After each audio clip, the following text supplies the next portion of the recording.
Hi children, it's Grandma Carla, and this is story 15 from our Missionary Stories with the Millers.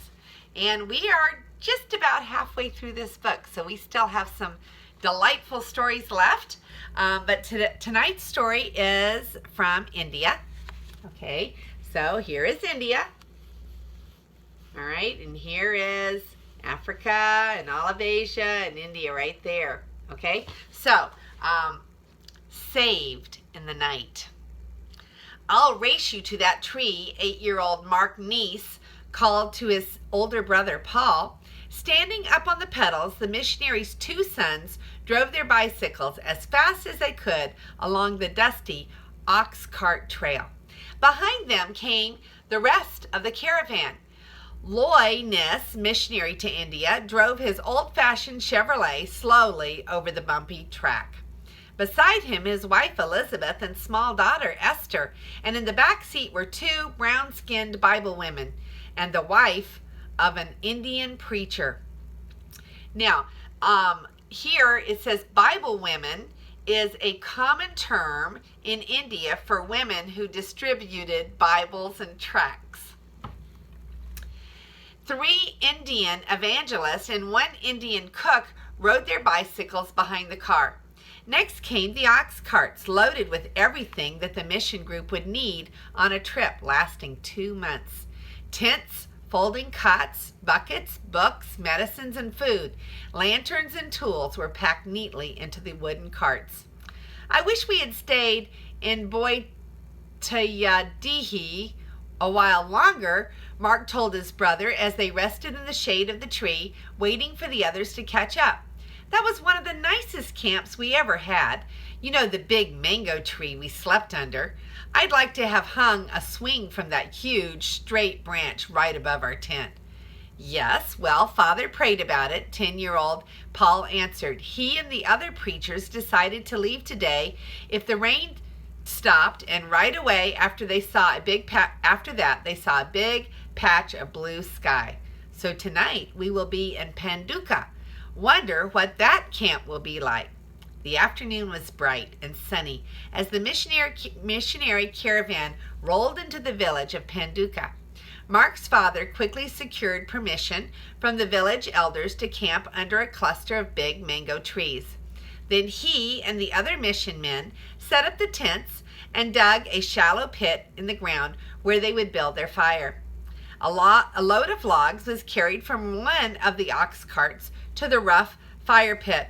When the chilly evening came, many villagers would be attracted to the warmth and the light of the missionaries' fire. Then the precious gospel of Jesus could be shared with them in story and in song. When supper had been cooked and eaten by the fireside, dusk had fallen. Mark and his brother and sister stood watching as their father lighted the gas mantle lamp and hung it on a post. The clean, flaring white light pushed back all the dark shadows to the very edges of the camp and made the children feel safe. This is the brightest place in the whole village, Paul observed to the others. None of the Indian people have any lights like this. Pretty soon they will start coming to see ours. He was right. Down the narrow, winding streets of the village, people were coming. 2 by 2 and often by 3s, and then in little groups, the villagers made their way toward the light and the warmth of the missionaries' camp. The Christians welcomed them courteously, and then one of the Indian preachers led the group in a song. By 10 o'clock, Mark was very tired.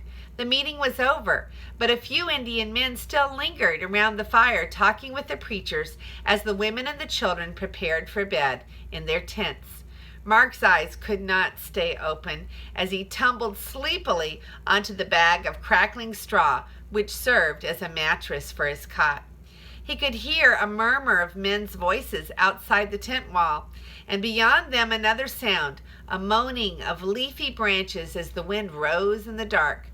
Sounds like a storm's coming, Mark thought as he fell asleep. A few hours later, Mark suddenly jerked away. Howling wind filled his ears, and the tent above him was flapping wildly. In the dim glow of the flashlight, he could see his father standing at one pole of the tent, leaning his weight against it. "What's wrong?" the startled boy cried out sleepily. "It's a cyclone," his mother replied in a quiet voice. "Don't wake up Esther. God will keep us safe." Blinking, Mark looked around the tent. His mother was on her knees, holding the flashlight and probably praying too. His tall father stood, immovable, at the tent pole. Outside, the storm raged on, but Mark could sense his parents' faith in the presence of God. Slowly, his eyelids fluttered shut once more. In the morning, the skies were so clear and blue that Mark wondered whether the storm in the night had been only a dream. But then he heard excited voices around the breakfast fire. Hailstones! Yes, big hailstones, but not one fell on any one of the mission tents. Dressed quickly, Mark ran out into the bright morning. All around him, the grown-ups were discussing the storm. "God must have been with us last night," one of the Indian preachers was declaring thankfully. "We came through that cyclone without damage to any of our tents." Suddenly, a little group of women burst into the circle of missionaries, all chattering at once.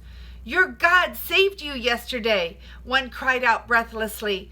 "We are from the village of Boitayadihi," another chimed, "where your camp was until yesterday. And that big tree," she stopped for breath, and another woman interrupted, "that big mango tree you camped under, it is gone. The storm brought it right down where your tent was, right on the very spot."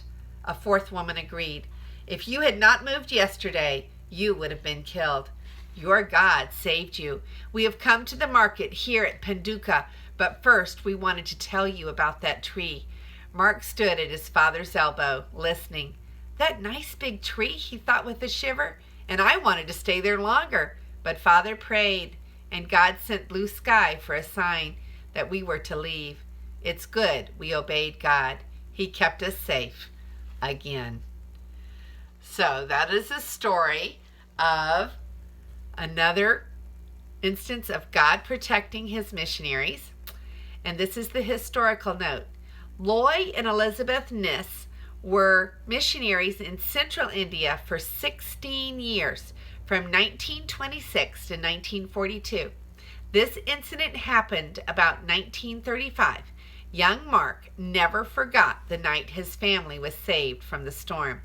When he grew up, he became a doctor and spent 13 years with his wife as a missionary in India. Mark Niss is the author's uncle by marriage. Okay, so that is the author of this book is her uncle by marriage. So this author, who is Mildred A. Martin, I'm sure heard a lot of stories through her childhood if she was married to a man that came from such a neat heritage as to have an uncle like Mark Niss. And this is Grandma Carla, and I love you.